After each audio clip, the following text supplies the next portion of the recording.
परमेश्वर पिता का धन्यवाद हो कि उसने आज का दिन हमें दिया है और उसकी करुणा हम पर प्रबल रही। उस प्रबलता के कारण, उसकी करुणा की प्रबलता के कारण हम जीवित हैं और हमें जीवन का श्वास चलता है और जीवतों के बीच में। लेकिन बहुत से लोग ऐसे हैं जो जीवित नहीं।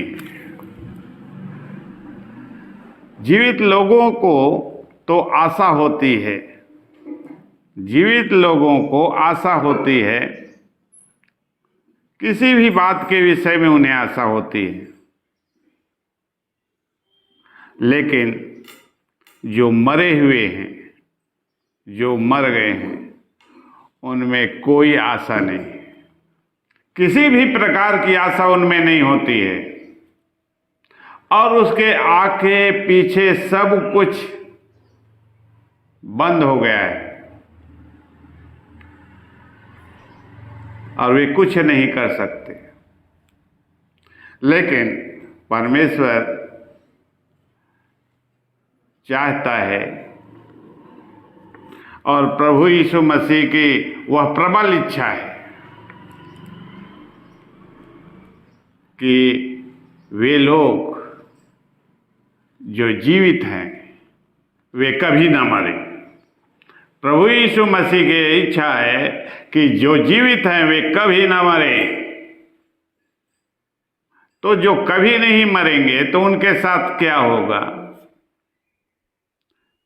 वे अनंत काल तक नहीं जीवित, अनंत काल तक जीवित रहेंगे। ये परमेश्वर की भी इच्छा है और परमेश्वर की इच्छा को प्रभु यीशु मसीह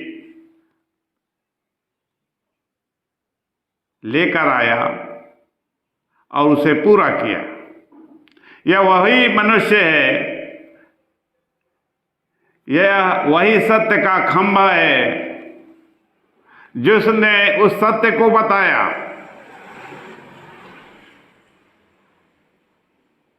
और जब वह इस बात को बताता है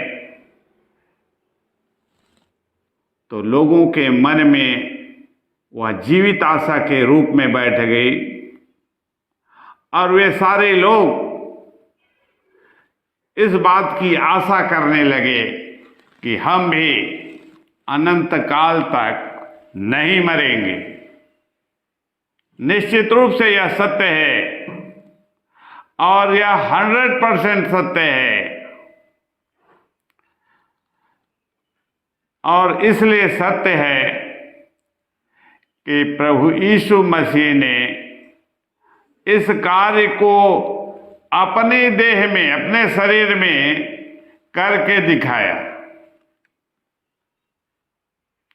और इसे करने के लिए, अपनाने के लिए उसने रास्ता दिखाया। और ये रास्ता कुछ समय का रास्ता नहीं है, ये रास्ता लंबी है, ये मार्ग लंबी है कि मनुष्य उस रास्ते को जो सत्य के आत्मा के द्वारा दिया जाता है, सिखाया जाता है, वह कैसे उसे अपने जीवन भर सीखे, उसका अभ्यास करे और उसमें बना रहे। और उसकी शुरुआत तो विश्वास से होती है और बपतिस्मा के द्वारा होता है। लेकिन शिक्षा की शुरुआत पवित्र आत्मा से होती है। शिक्षा की शुरुआत पवित्र आत्मा से होती है और पवित्र आत्मा इसीलिए सबसे जरूरी है बिना शिक्षक के एक व्यक्ति मूढ़ता में जीता है, मूढ़ता के काम करता है, मूर्खतापूर्ण काम करता है, और शिक्षा ना प्राप्त करने के कारण और मूढ़ या मूर्ख होने के कारण वह व्यक्ति क्या हो जाता है? फेल हो जाता है, रिजेक्ट हो जाता है। और किसी भी बात में, किसी भी विषय में प्रत्येक व्यक्ति इस बात को अपने जीवन में देख सकता है कि कैसे जब उस काम को वह नहीं कर पाता तो असफल हो जाता है। मनुष्य का जीवन ऐसा ही है, आत्मिक जीवन, कि यदि वह शिक्षा प्राप्त ना करे और उससे शिक्षा ना ले जो उसे सिखाता है, सिखाने वाले से शिक्षा ना ले और सिखाने वाले से शिक्षा लेने के लिए उसे उस शिक्षक को बुलाना जरूरी है। और केवल स्वर्ग और पृथ्वी और समुद्र, इन तीनों स्थानों में एक ही शिक्षक है। यदि वह शिक्षक तुम्हारे पास नहीं है तो निश्चित रूप से अनंत काल के उस जीवन को तुम भूल जाओ। यदि पवित्र आत्मा तुम्हारे पास नहीं है तो कैसे उस मार्ग में चलना सीखोगे? कोई भी आदमी उस मार्ग को जो स्वर्गीय है और उसे बताने वाला ही नहीं है तो मनुष्य तो अपने आप सीख नहीं सकता स्वर्गीय बातों को, आत्मिक बातों को। मनुष्य के वश में वह नहीं है, क्योंकि मनुष्य ने अपने मन के अनुसार सब प्रकार का प्रयास करके देख लिया और हजारों वर्षों तक वे असफल रहे और मृत्यु के गाल में समाते रहे, मृत्यु के गाल में समाते रहे। और वे अब कहां हैं उनका कोई पता नहीं। अधोलोक ने उन्हें निगल लिया, जिसे क्या कहते हैं लोग? नरक कहते हैं। नरक स्वर्ग में नहीं है, नरक अधोलोक में है।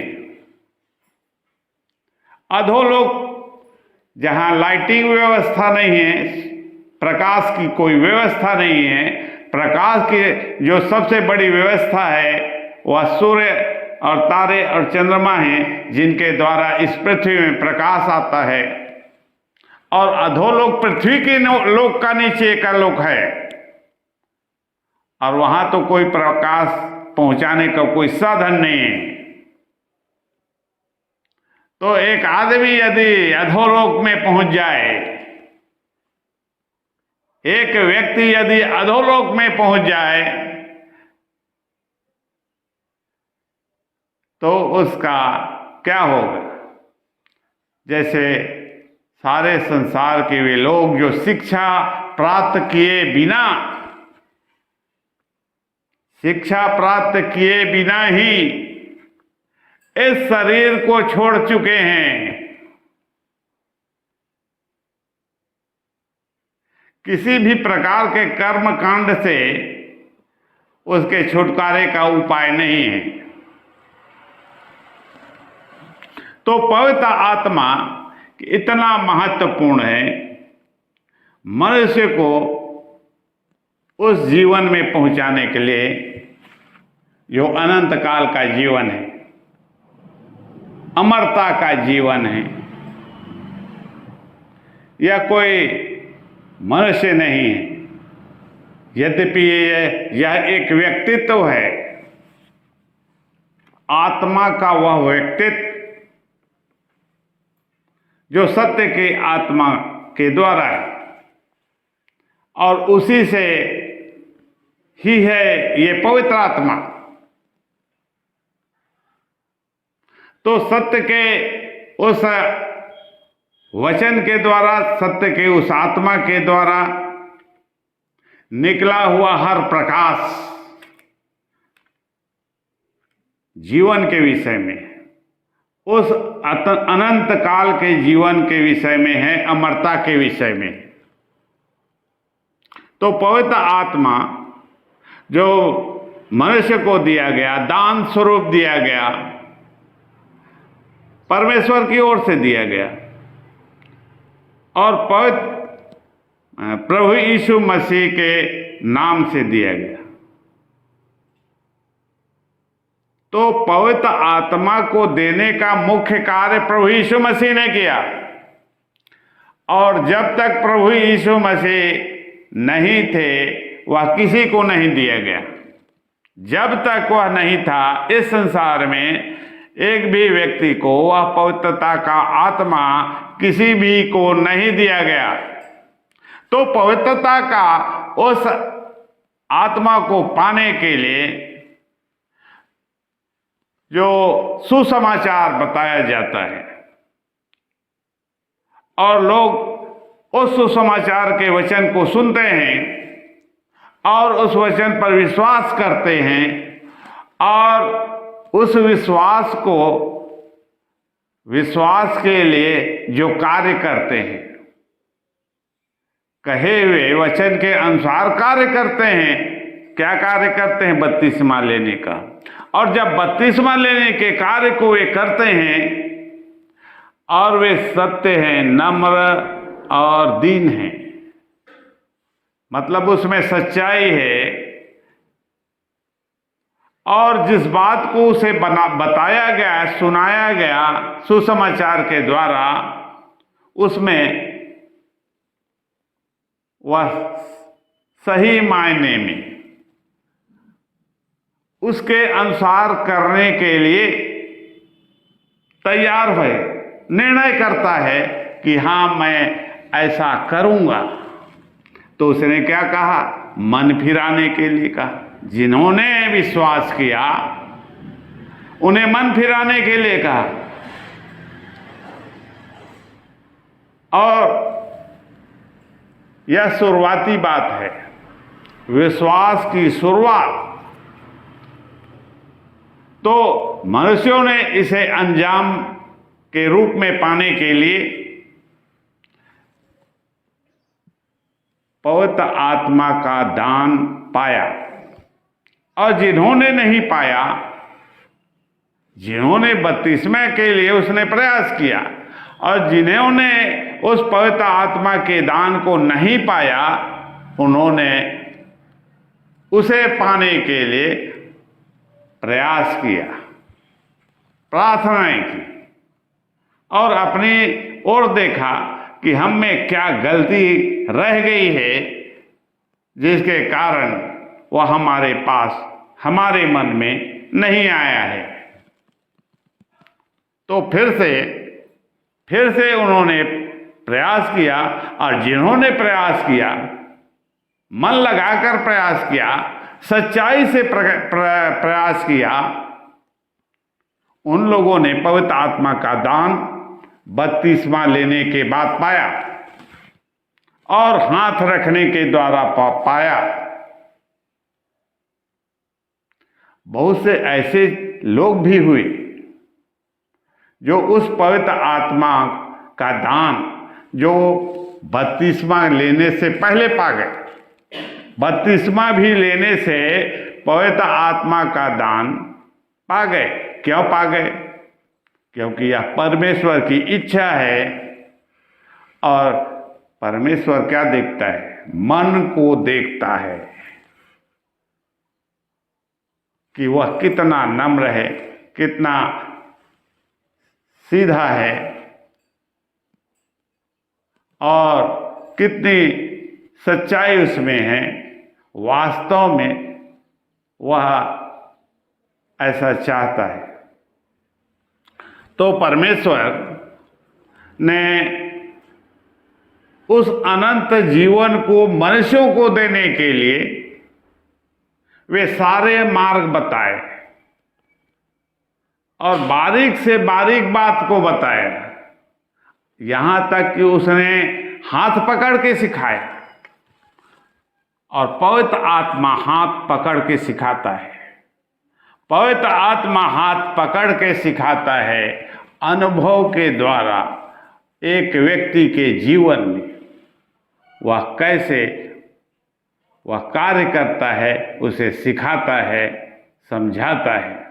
किसी भी परिस्थिति में वह पवित्र आत्मा का दान एक मनुष्य के लिए कैसे दृढ़ गढ़ है, दृढ़ चट्टान है, वह कैसे उसके लिए ढाल है, कैसे उसके लिए सुरक्षा है।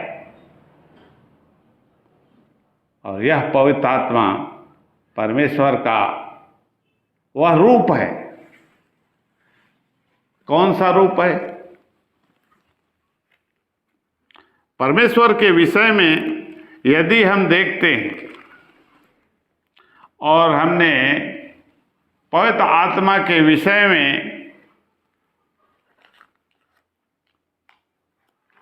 जानने का, सीखने का प्रयास भी किया,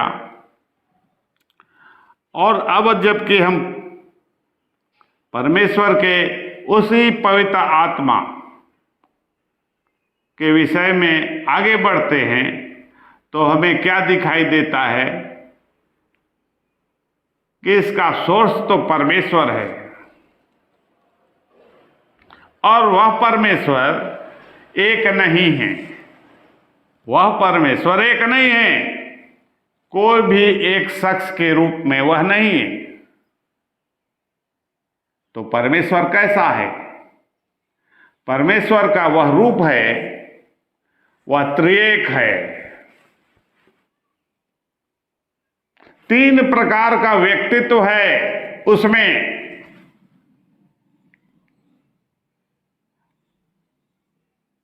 और तीनों जो व्यक्तित्व हैं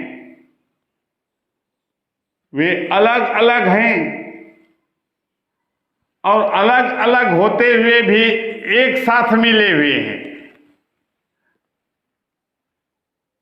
और तीनों में अलग अलग प्रकार के प्रकाश और आत्मा है। तो वह तीन प्रकार का व्यक्तित्व है, पिता, पुत्र और पवित्र आत्मा। पिता, पुत्र और पवित्र आत्मा के मोटे मोटे रूप में लोग इसे इस प्रकार से कहते हैं। तो वह त्रिएक परमेश्वर है जो सत्य का जो वचन है और सत्य के वचन से, उसके प्रकाश से जो प्रकाश निकला, सत्य का प्रकाश निकला, उसने त्रिएक परमेश्वर को मनुष्यों को दिखाया। त्रिएक परमेश्वर को मनुष्यों को दिखाया। और ये त्रिएक परमेश्वर मनुष्यों के लिए है, मनुष्यों की सहायता के लिए, मनुष्यों के लिए उपाय करने के लिए।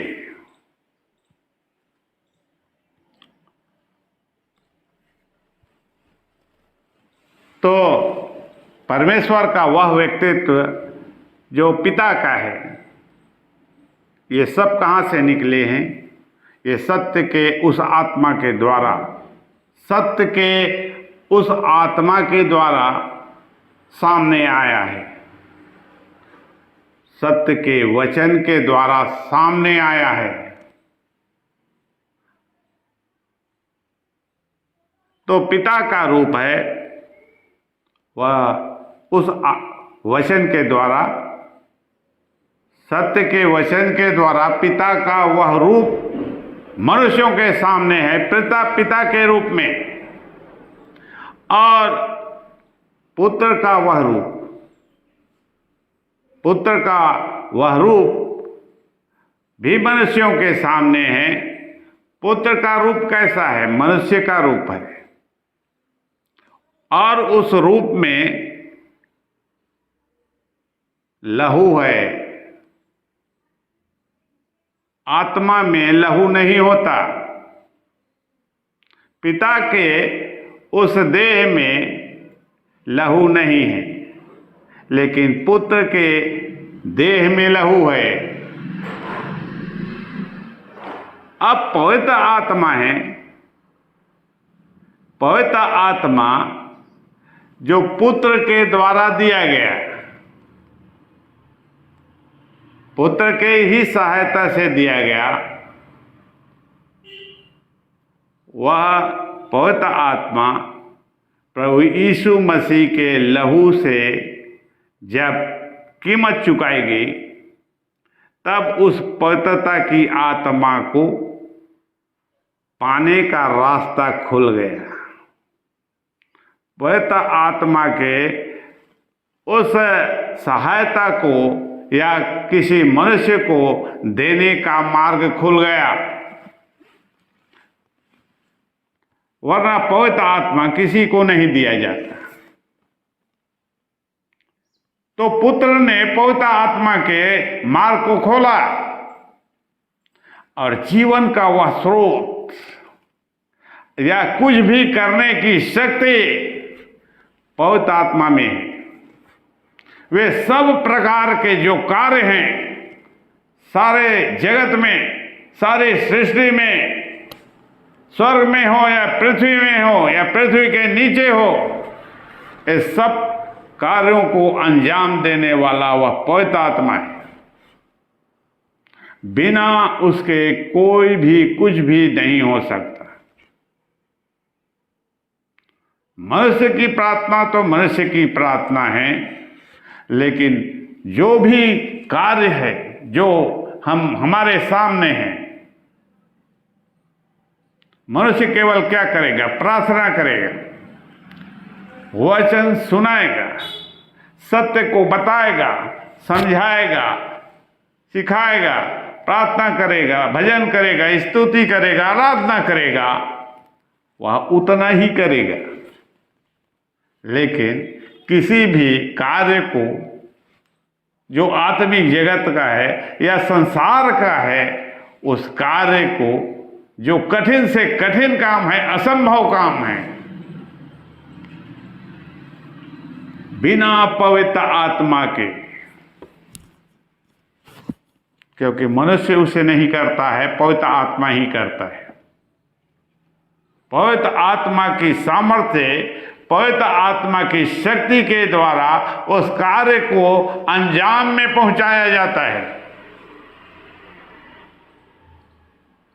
मनुष्य चाहे कितना भी चिल्लाए, कितना भी रोए, कितना भी गिड़गिड़ाए, कितना भी कूदे या नाचे, कितना भी हुल्लड़ करे,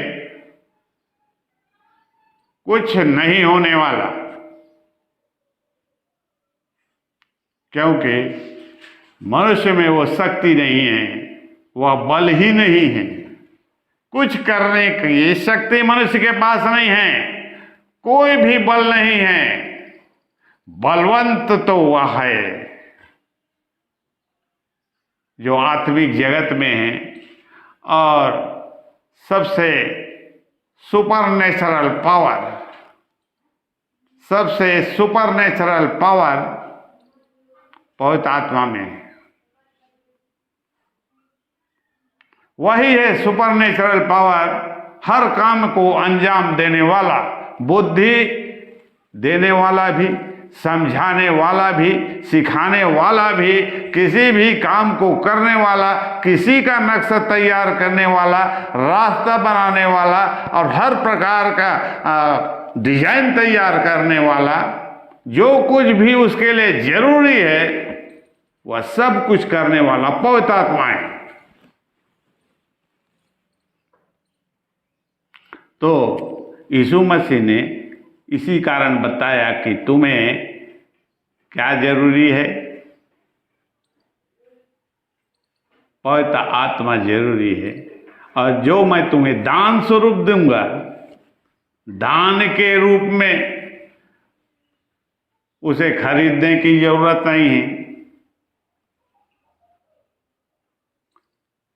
तो एक परमेश्वर क्या चाहता है? वह परमेश्वर मनुष्यों की किस प्रकार से सहायता करता है, क्योंकि वास्तव में मनुष्य निर्बल और लाचार है। वह अपने आसपास देखता है, हाथ बढ़ाता है और चाहता है कि कोई उसकी सहायता करे, तो मनुष्य उसकी कोई सहायता करने के योग्य ही नहीं है। कोई भी उसकी सहायता करने के लिए योग्य नहीं, और मनुष्य के ऊपर भरोसा रखता है कि वह उस कार्य को कर देगा, और वह धोखा खाता है। लेकिन परमेश्वर यहां आत्मिक जगत की बातें करता है, स्वर्ग के राज्य के विषय में बताता है, और उस राज्य के विषय में बताता है जो जहां पर अनंत काल का जीवन है, अमरता का जीवन है। और पिता परमेश्वर की इच्छा है, उसने कहा कि जैसे मैं और पिता अपने आप में जीवन रखते हैं, मैं और पिता अपने आप में जीवन रखते हैं, क्या तुम भी जीवन पाना चाहते हो? मैं चाहता हूं कि तुम भी अपने आप में जीवन रखो। तो मनुष्य क्या इसे नकार देते हैं? जीवन को नकारना, मनुष्यों के द्वारा जीवन के आत्मा को नकारना और उसे नहीं सुनना। यदि उसका वह नकारता है तो क्या उसका उल्टा क्या होता है? नकारने के कारण वह तो नकार दिया जीवन को, तो क्या कह दिया? नहीं।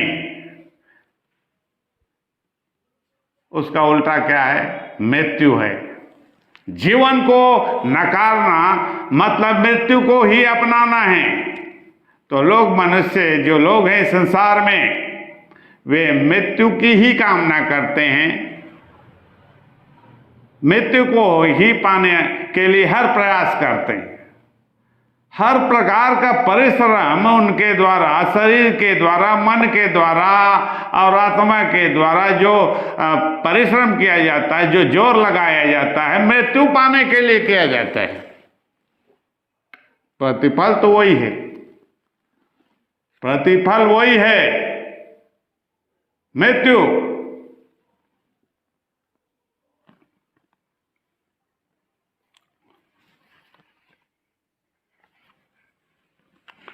तो त्रिएक परमेश्वर अपने उस सुसमाचार के अनुसार कैसे एक मनुष्य की सहायता करता है। पहला कुरिन्थी 6 अध्याय 11 पद, पहला कुरिन्थियों की पत्री 6 अध्याय और 11 पद से पढ़े। और तुम में से कितने ऐसे ही थे, और तुम में से ऐसे कितने लोग ऐसे ही थे, परंतु तुम प्रभु यीशु मसीह के नाम से और हमारे परमेश्वर के आत्मा से, परंतु तुम प्रभु यीशु मसीह के नाम से और परमेश्वर की ओर से, परमेश्वर के आत्मा से धोए गए और पवित्र हुए, परमेश्वर के आत्मा से धोए गए और धर्मी ठहरे।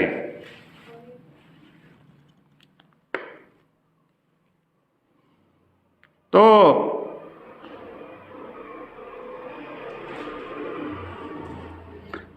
6 अध्याय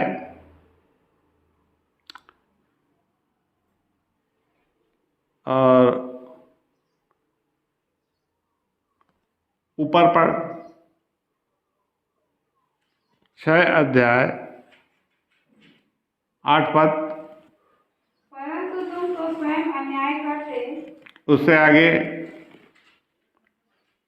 7 पद। परंतु सचमुच तुम में बड़ा दोष तो यह है कि आपस में मुकदमा करते हो और अन्याय क्यों नहीं सहते।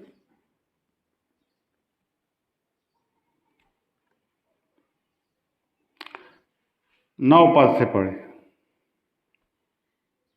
क्या तुम नहीं जानते कि अन्यायी लोग परमेश्वर के राज्य के वारिस। और यहाँ पर यह लिखा है कि क्या तुम नहीं जानते, क्या तुम नहीं जानते कि अन्यायी लोग,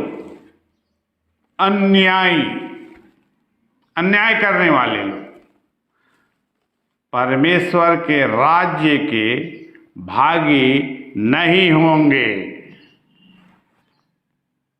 ये झूठ परमेश्वर का यह वचन नहीं है, सत्य का वचन का प्रकाश है।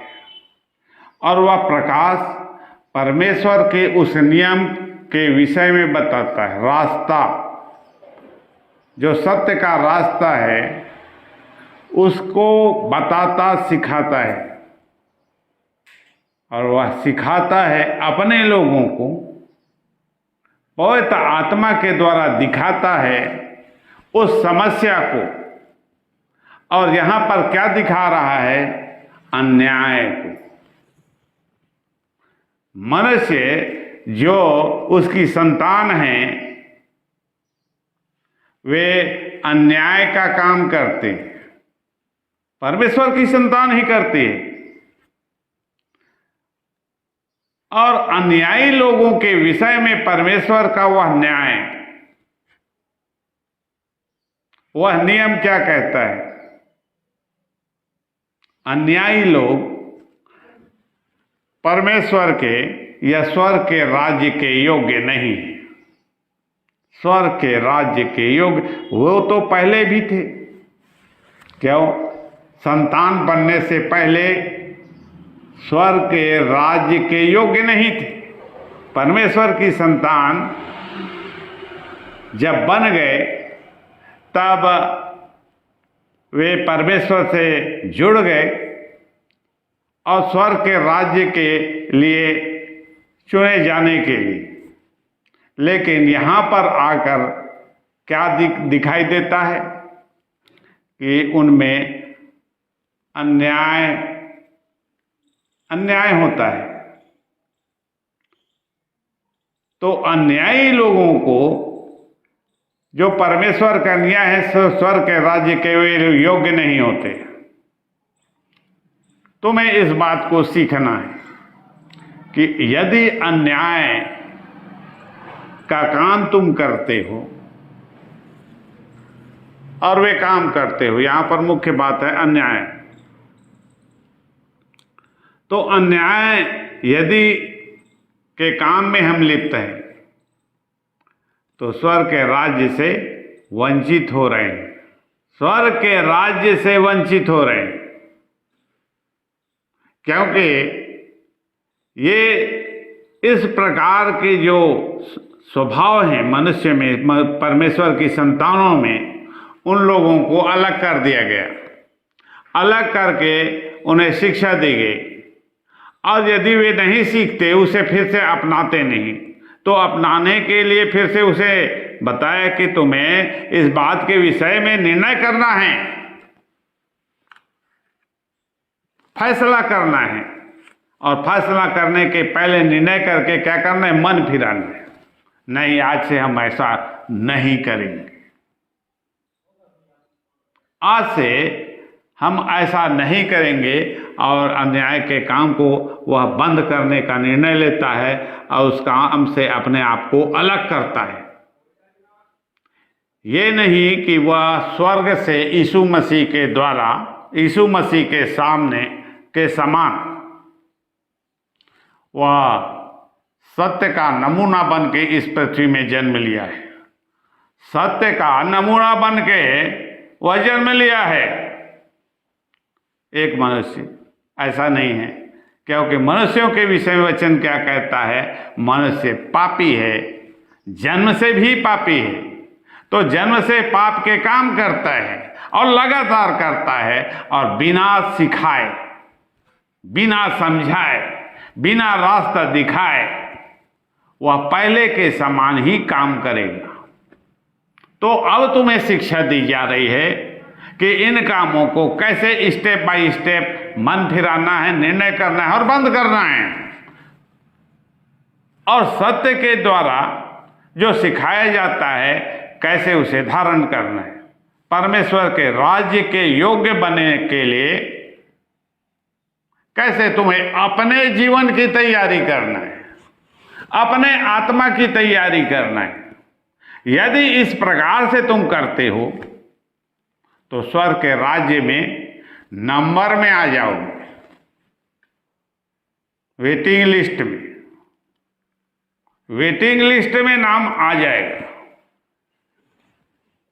तो ये सब प्रकार के दुर्गुण मनुष्य में ही हैं जो परमेश्वर की संतान हैं, और हम सब में इस प्रकार के दुर्गुण रहते हैं। लेकिन जब हमने बपतिस्मा लिया, मन फिराया, इन शिक्षा की बातों पर ध्यान नहीं दिया और राज्य में आने के, राज्य से जुड़ने के बावजूद वही बुरे काम करते रहे। और जब तुम्हें सिखाने वाला मिल गया है, समझाने वाला मिल गया है, आ गया है बिना फीस के, तो तुम्हें क्या चाहिए? फ्री में सिखाने वाला यदि है तो क्यों नहीं सीखते?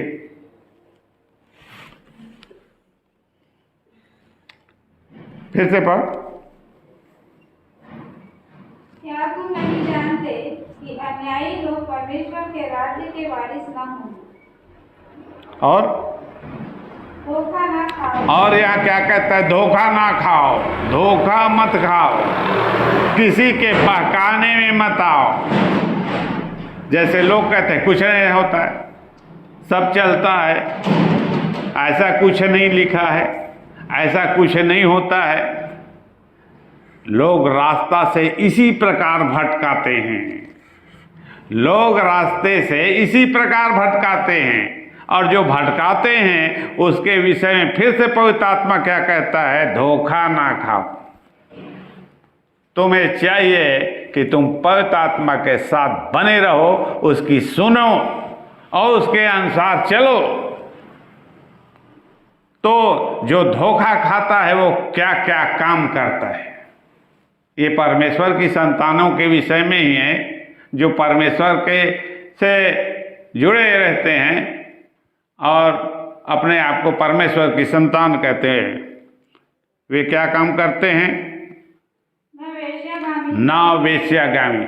वह व्यक्ति जो परमेश्वर की संतान है उसका यह गुण है, जो इस पृथ्वी में है, ये काम करता है, वेश्यागामी काम करता है। कोई न कोई, बहुत से लोग हैं ऐसे वेश्यागामी काम करते हैं। और मूर्ति पूजा, निर्जीव वस्तु और अपने हाथ के बनाए हुए आकृति के सामने झुकना, उसे प्रणाम करना, उसे दंडवत करना, तो ये काम करते हैं। ये परमेश्वर की संतानें हैं, ये परमेश्वर की संतान है जो ऐसा काम करती है। और पर स्त्रीगामी काम करते हैं। और यहाँ पर लुच्चा भी है, ना पुरुषगामी, ना चोर, ना लोभी, ना पियक्कड़, और ना गाली देने वाले, ना गाली देने वाले, और ना अंधेर करने वाले, और परमेश्वर के राज्य के वारिस होंगे। परमेश्वर के राज्य के ये वारिस नहीं है। इन्हें चेतावनी दिया जा रहा है, ये परमेश्वर की ही संतान है जो ये सब काम में लिप्त है। वह क्या क्या कर रहा है? गाली गप्ता करता है, पियक्कड़ का काम करता है, लोभी है, चोर है, लुच्चा है, पुरुषगामी है, पर स्त्रीगामी है, मूर्ति पूजा का काम करता है, वेश्यागामी करता है। ये सब प्रकार के अवगुण जो इस संसार के प्रत्येक मनुष्य में है, इसलिए वो पापी है। लेकिन इसी से तो मन फिराने के लिए कहा गया है।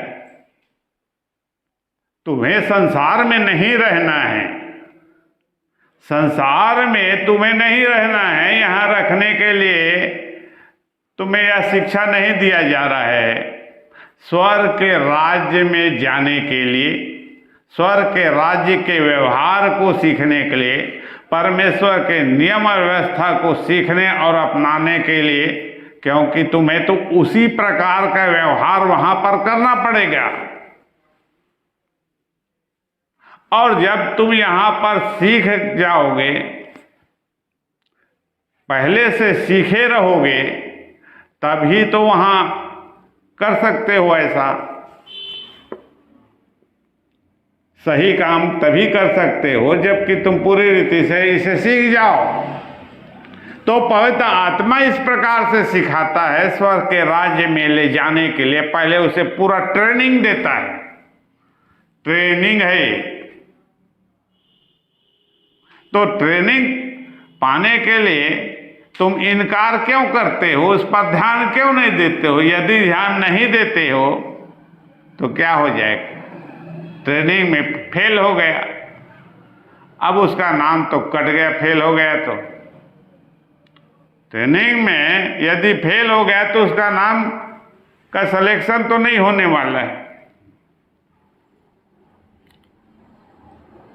तो जीवन भर परमेश्वर मौका देता है सीखने के लिए, समझने के लिए, बूझने के लिए और उस पे अनुसार काम करने के लिए। और 11 पद, और तुम में से कितने ऐसे ही थे, और तुम में से ऐसे कितने ऐसे ही थे। मतलब ये परमेश्वर की संतान है, जो परमेश्वर की संतान बन गए हैं। सारे संसार में परमेश्वर की संतानों में इस प्रकार की दुर्गुण परमेश्वर के योग्य नहीं हैं, लेकिन जिन्होंने नहीं सीखा है, जिन्होंने नहीं समझा है, उसे सीखने का अवसर है। जब तक तुम इस संसार में हो, पवित्र आत्मा तुम्हारी सहायता करने के लिए हर समय मौजूद है। पवित्र आत्मा तुम्हारी सहायता करने के लिए हर घड़ी, हर समय, रात दिन, किसी भी समय तुम उसे पुकार सकते हो। मुझे ये प्रश्न समझ में नहीं आ रहा है, मुझे ये बातें समझ में नहीं आ रही, मुझे समझाने की दया कर। पवित्र आत्मा से प्रार्थना करना, हे पवित्र आत्मा आ मेरी सहायता कर। तो कौन पुकारता है पवित्र आत्मा को? और पवित्र आत्मा यदि सहायता न करे तो कोई भी बात को वह नहीं सीख सकेगा।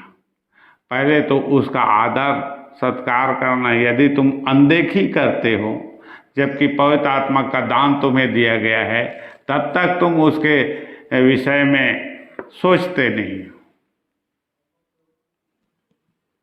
उसे पुकारते नहीं हो। सीधा हम प्रार्थना कैसे करते हैं? हे पिता, हे पिता, हमें खाने को दे, पहनने के और मुझे चंगा कर। इस प्रकार की प्रार्थना। लेकिन संकट के समय पवित्र आत्मा ही सहायता करता है। संकट के समय पवित्र आत्मा ही आकर जब तुम बुलाओगे तो उस संकट से उबारेगा, रास्ता बताएगा कि कैसे कैसे तुम्हें इससे बाहर निकलना है, कैसे इससे छूटना है। और वह अपना बल भी देता है, अपना बल भी देता है, अपनी सामर्थ्य को देता है। मनुष्य के पास शक्ति नहीं है बल लगाने, वह बल नहीं लगा सकता। तो पवित्र आत्मा अपनी सामर्थ्य को देता है कि किसी भी प्रकार से या उस संकट से, उस बीमारी से, उस समस्या से, उस दुर्दशा से, उस विपरीत परिस्थिति से छूट जाए, अलग हो जाए, छुटकारा पा जाए। तो तुम में से कितने ऐसे ही थे, और परंतु तुम प्रभु यीशु मसीह के नाम से और हमारे परमेश्वर के आत्मा से धोए गए और धोने का काम क्या किया गया? परमेश्वर ने एक पुख्ता इंतजाम किया है, आत्मा से धोया है, पानी से नहीं धोया। जो कोई जल और आत्मा से ना जन्म ले स्वर्ग के राज को नहीं देख सकता। तो परमेश्वर तुम्हारे पास जब आत्मा आ गया है तुम्हें धोने के लिए, पानी से शरीर को तुम धो सकते हो, मन को नहीं धो सकते। मन को आत्मा ही धोएगा और उस सत्य के वचन के द्वारा ही धोएगा। और जब वह आत्मा और वचन से उसे धुलाई करेगा तभी वह गंदगी या बुराई मन से बाहर होगी, निकलेगी। लेकिन तुम धोना ही नहीं चाहते हो। धोने वाला आत्मा तुम्हारे पास है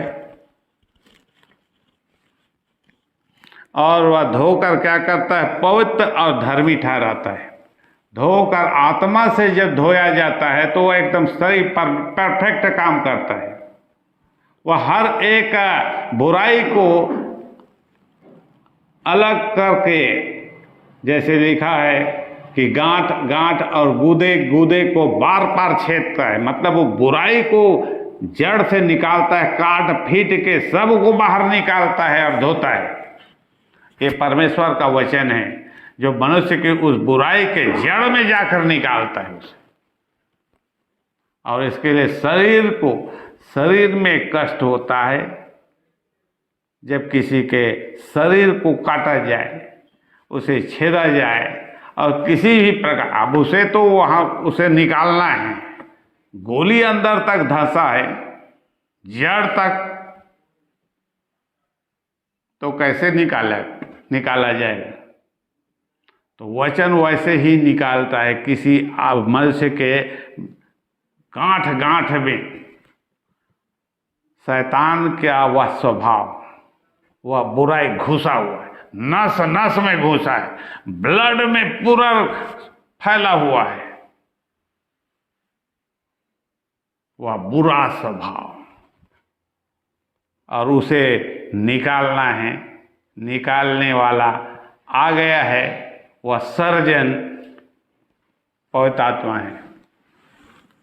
परमेश्वर का वह वचन है जो हर स्थान से निकालता है उस दुष्टता के उस स्वभाव को, बुराई को। मनुष्य नहीं निकालता, उसमें तो शक्ति नहीं है। अपने बाल को न वह काला कर सकता है न उजला कर सकता है, और गांठ में, गुदे में और पूरे ब्लड में यदि वह बुरा स्वभाव फैला हुआ है कैंसर के रूप में, यही है असाध्य रोग, कैंसर को लोग असाध्य कहते हैं। और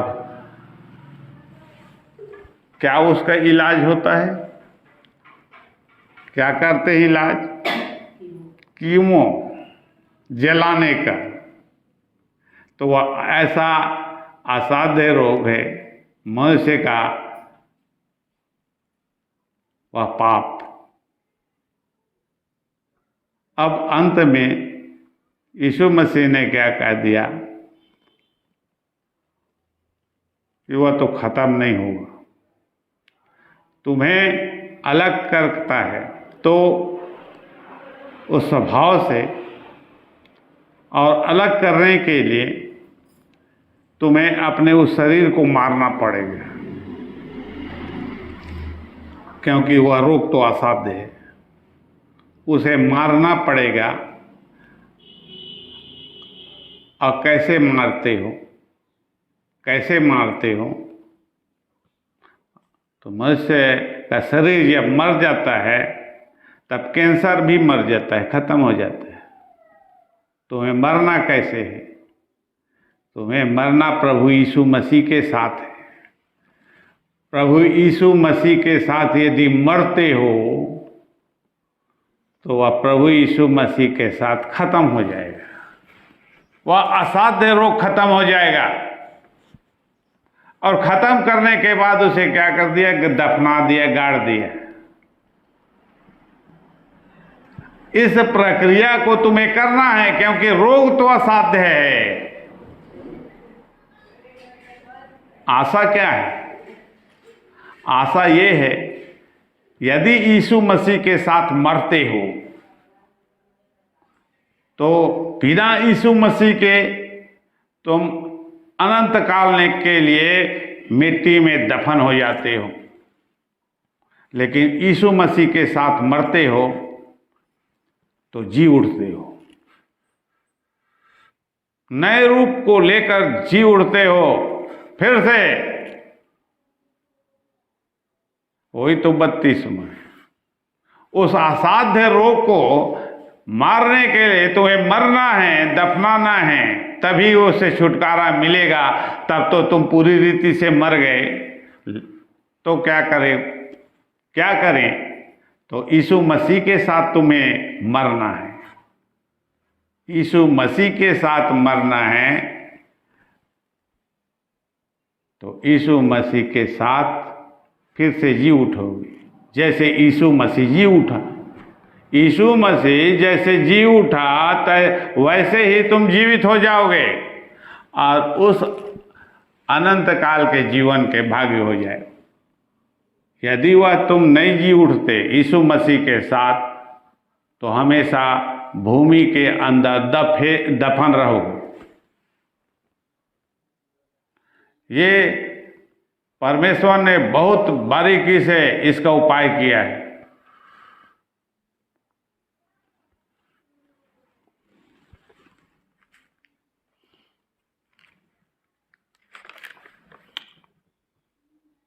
और अनंत जीवन पाने के बाद धोए जाने के बाद तुम अनंत जीवन के भागी के जैसे होते हो। रोमियो 8:15 पढ़े।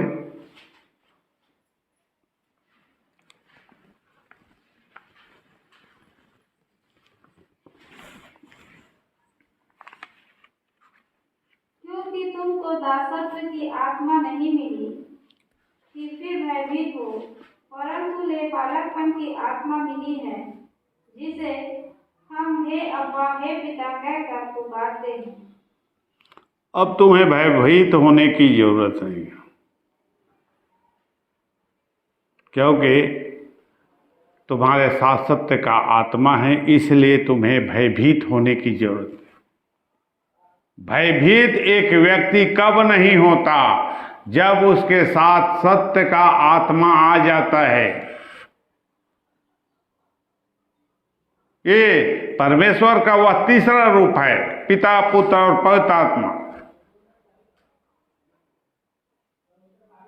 तो परमेश्वर का आत्मा जब पवित्र आत्मा के रूप में तुम्हारे पास, तुम्हारे मन में आ गया, तो इस संसार में किसी बात से तुम्हें डर नहीं लगना चाहिए, क्योंकि पवित्र आत्मा क्या करता है? उपाय करता है।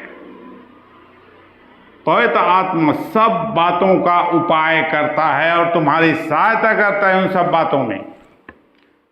तुम्हें क्या होगा कह के डरने की जरूरत नहीं। यदि हम इसे कैसे करेंगे, हमारे साथ क्या होगा, यदि हम ऐसा कर दिए तो क्या पता हुआ कि नहीं, क्या पता कि होगा कि नहीं। लेकिन यदि पवित्र आत्मा तुम्हारे मन में है तो इस प्रकार के संदेह से पवित्र आत्मा के द्वारा अलग हो जाओ।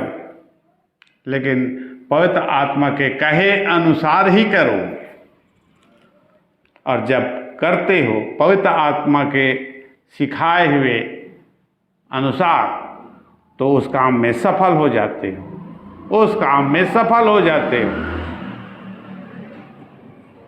और तुम्हें जो दी गई है, जो प्रतिज्ञा, दासत्व की आत्मा नहीं दी गई। पहले तुम्हें दासत्व की आत्मा थी। इस संसार में जब मनुष्य रहता है, उसके भीतर 24 घंटे दासत्व की आत्मा उसे दास बनाकर रखती। दास का मतलब गुलाम, तो गुलामी करवाती। ये सारे काम गुलामी के हैं, दासत्व की आत्मा के द्वारा हर प्रकार के काम। और इसी कारण मनुष्यों को फुर्सत नहीं है कि लगातार उसे उसकी गुलामी करना है। किसकी गुलामी करना है? दासत्व के आत्मा की। और वो प्रति सेकंड अपना काम बताता है। और लोग दिन भर व्यस्त रहते हैं, रात भर भी व्यस्त रहते हैं, क्योंकि वे गुलामी करते हैं दासत्व के आत्मा की। और परंतु उन्हें बालकपन की आत्मा मिली है, जिसे हम हे अब्बा, हे पिता कहकर पुकारते हैं। अब तुम्हें अधिकार मिला है। अब यह तुम्हें अधिकार मिला है, इसी कारण तुम्हें अवसर भी परमेश्वर प्रतिदिन हर समय तुम्हें मौका देता है प्रार्थना करने का। और तुम क्या कहते हो? हे अब्बा, हे पिता, हे परमेश्वर, मेरी सहायता कर। अब सहायता के लिए उसे पुकारते हो, और इसलिए पुकारते हो क्योंकि उसने तुम्हें अधिकार दिया है ले पालक का, वारिस होने का। यीशु मसीह उसका वारिस है। अब तुम उसके संगी वारिस बन गए हो।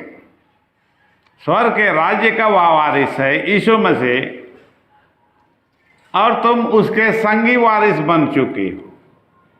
जो अधिकार यीशु मसीह के पास है, वही अधिकार तुम्हारे पास है।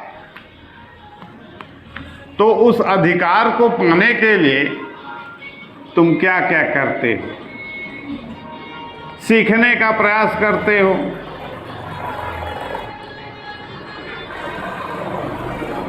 पवित्र आत्मा की शिक्षा पर ध्यान देते हो, परमेश्वर के वचन पर ध्यान देते हो, कि दासत्व के आत्मा के साथ लगातार जुड़े रहकर उसके ही कार्य को करना चाहते हो। यदि उस आत्मा के साथ तुम बने रहते हो तो स्वर्ग के राज्य से अलग, स्वर्ग के राज्य से अलग हो। इस संसार के कामों में मनुष्य इस प्रकार से लिप्त है और सीखना नहीं चाहता। तो सीखना नहीं चाहता तो संसार में ही रहना चाहता है। संसार में रहकर उसके बाद क्या करना चाहता है कि अधोलोक में जाना चाहता है। जिस बात की कामना तुम करते हो वही तुम्हें मिलता है। और यह लिखा भी है कि मनुष्य जैसा बोता है, मनुष्य जैसा बोता है वैसा काटता है। संसार में रहने के लिए तुम उसके काम में लिप्त हो। संसार के, स्वर्ग के राज्य के काम में तो तुम लिप्त नहीं हो, उसके लिए कोई काम नहीं कर रहे हो। तो पवित्र आत्मा चाहता है कि मनुष्य को सिखाए, शिक्षा दे, तब निश्चित रूप से वह जीवन को पा जाएगा।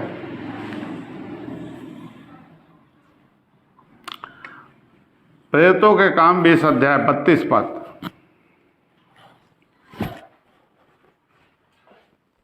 प्रेरितों का काम, यह अधिकार मिरास में है। यही है मिरास। प्रेरितों का काम 20 अध्याय 32 पद।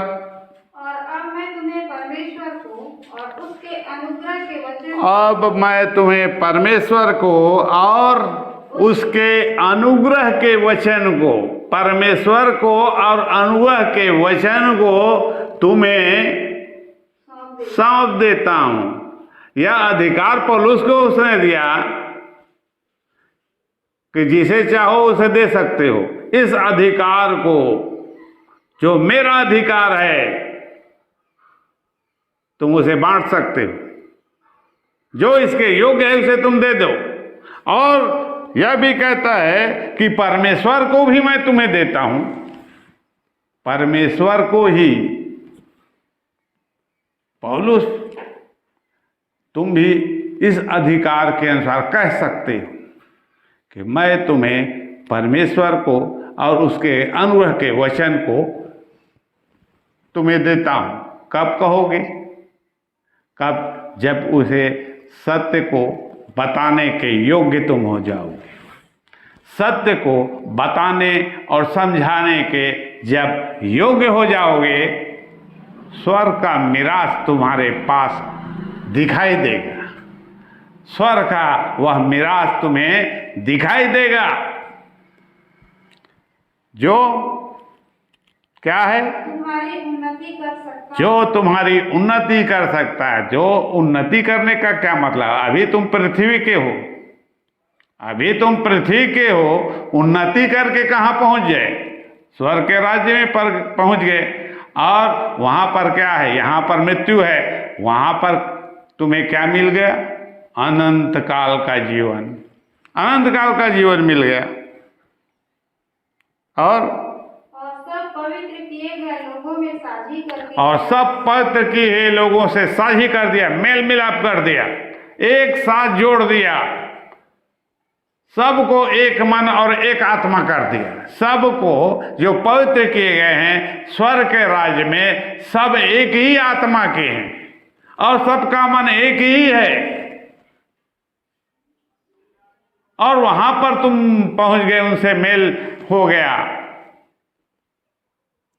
और सबको एक साथ क्या कर दिया गया? साझी करके मिरास दे दी। साझी करके मिरास दे दिया। सबको एक साथ, एक जन को नहीं दिया है मिरास को। मिरास स्वर्ग का राज्य है। मिरास की मुख्य बात अनंत काल का जीवन है। तो ये मनुष्यों को सिखाने के लिए, प्रयास करने के लिए पवित्र आत्मा हजारों साल से काम कर रहा है। इस विषय में परमेश्वर हजारों साल से काम कर रहा है और पवित्र आत्मा के आने के बाद मनुष्य की बहुत उन्नति हुई। वे अंधकार से छूटते गए, सत्य को जानते गए, सत्य को अपनाते गए और दासत्व की आत्मा से छुटकारा पाकर मिरास की भागी हुए। तो ये क्या है? स्वर्ग का राज्य है जो उन्होंने पाया। अब उन्हें चिंता करने की जरूरत नहीं है, क्योंकि उन्होंने तो उस सत्य को जान लिया, पकड़ भी लिया, देख भी लिया और उसे पा भी गए। एक वचन और देख लेते हैं, पहला कुरिन्थी 12 अध्याय 12 पद।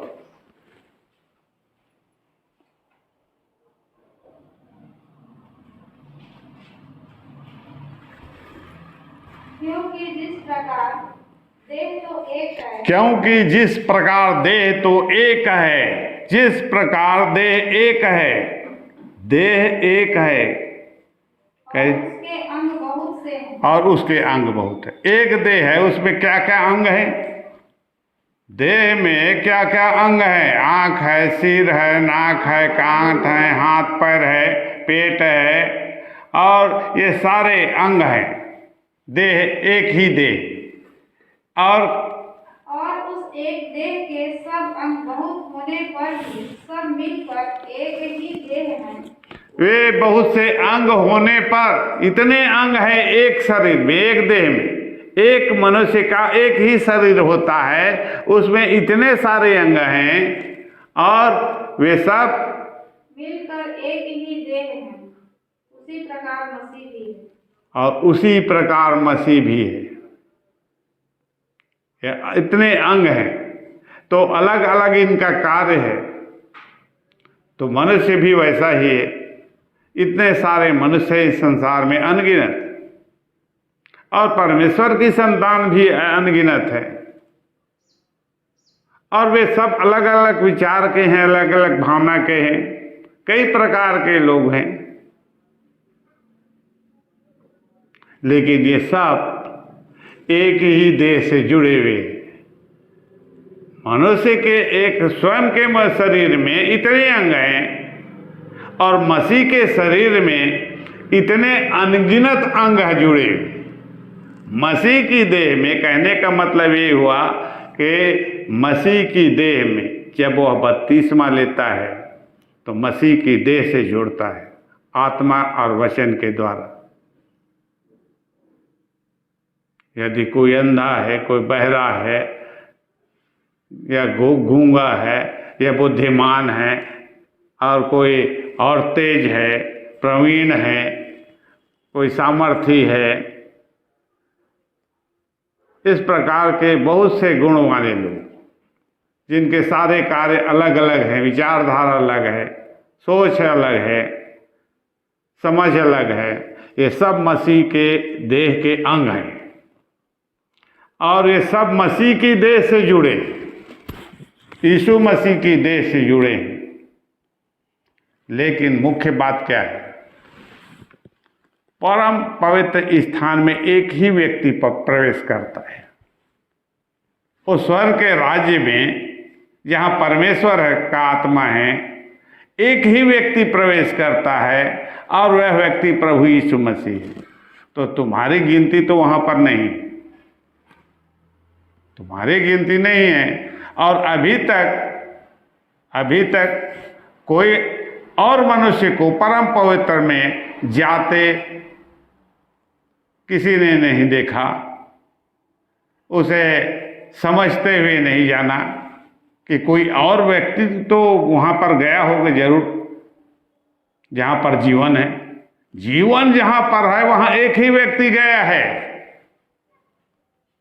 तो वहाँ पर तुम कैसे जाओगे? तुम्हारा तो प्रवेश निषेध है। प्रवेश निषेध है तो अनंत जीवन कैसे पाओगे? तो वे सारे अनगिनत लोग मसीह की देह से जुड़े। वे सारे अनगिनत लोग, चाहे किसी भी प्रकार के, किसी भी कुल भाषा के लोग हों, कैसे भी प्रकार के लोग हों, ये सब मसीह की देह में जुड़ गए और वही देह परम पवित्र स्थान में,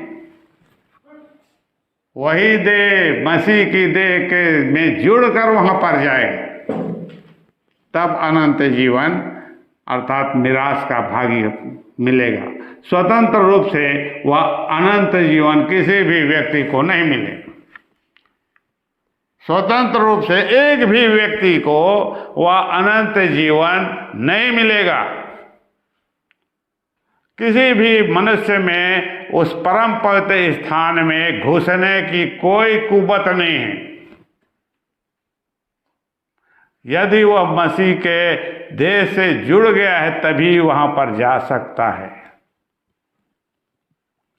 तो उस आत्मा की तुम्हें जरूरत है जो तुम्हें मसीह की देह से जोड़ेगा, मसीह की देह से जोड़ेगा, उस अंग में जोड़ेगा।